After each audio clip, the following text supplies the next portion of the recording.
மணலூர்பேட்டையில் அண்ணங்காட்டிலே நீங்கள் வந்து மசாலா வடை, மெது வடை, போண்டாலாம் சாப்பிட்ருக்கீங்களா அப்படின்றத கமெண்ட் பண்ணுங்கள். மல்லுப்பட்டுங்க காஞ்சாலி பார்த்து போண்டா கடை வச்சுருக்கேன். காலையில் 8 மணிலேருந்து நைட்டு 8 மணி வரைக்கும் கடை வச்சுருக்கேன். நான் ஒரு 35 வருஷமாக வியாபாரம் பண்ணிகிட்டு இருக்கேன். 10 காசுலேருந்து வியாபாரம் பண்ணிட்டுருக்கோம். நாங்கள் இன்றைக்கி 7 ரூபா விற்கிறோங்க. எல்லாம் தெரியாதுங்க, யாருமே இல்லைங்க. இந்த சுற்று பக்கத்து கிராமத்துலேருந்து எல்லாருமே சின்ன பசங்கள்லேருந்து எல்லாம் பெரியவங்கலேருந்து எல்லாம் பாய்ங்கலேருந்து முஸ்லீம்லேருந்து எல்லாம் என்கிட்ட தாங்க வருவாங்க வடை வாங்குறதுக்கு. நம்ம கடை டேஸ்ட் நல்லாயிருக்குங்க. எல்லா நாளும் கடை உண்டுங்க, ஞாயிற்றுக்கிழமை மட்டும் லீவ். ஆனால் எங்கள் அண்ணன்ட்ட வந்து ஒரு 10 ரூபா 20 ரூபா கொடுத்தா எனக்கு அதுக்கு தகுந்த மாதிரி பஜ்ஜி, போண்டா, வடை எல்லாம் எங்களுக்கு கொடுப்பாரு. ஆனால் டேஸ்ட் அருமையாக இருக்கும். 35 வருஷத்துக்கு முன்னாடி இந்த கடை ஓப்பன் பண்ண உங்களுக்கு எப்படி நான் வந்து ஐடியா வந்தது? வேறு எதுவும் வேலை தெரியல, சரி எப்படா பிழைக்கிறதுன்னு சொல்லிட்டு நினச்சிட்டு இருந்தேன். அப்படி இருக்கும்போது எங்கள் அம்மா வந்து சொல்லிக் கொடுத்தாங்க, இந்த மாதிரி போண்டா வடை போட்டு விடுறோம் அப்படின்னு சொல்லிட்டு சொல்லிக் கொடுத்தாங்க. தெரியல, அம்மா தான் கூட இருந்து கொஞ்சம் ஒரு 2 நாள் கொஞ்சம் இப்படி செய்யன்னு சொல்லி கொடுத்தாங்க.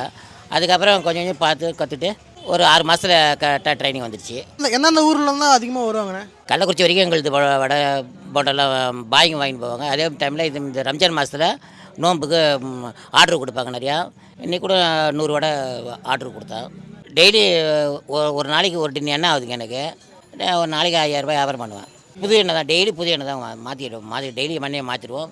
சுத்தமாக இருக்கும், எல்லாமே நல்லா சரக்கெல்லாம் சுத்தமாக இருக்கும். ஓகே, சூப்பர்ண்ணே. கண்டிப்பாக தொடர்ந்து பண்ணிகிட்டே இருங்க. வாழ்த்துக்கள்ண்ணே. சரி.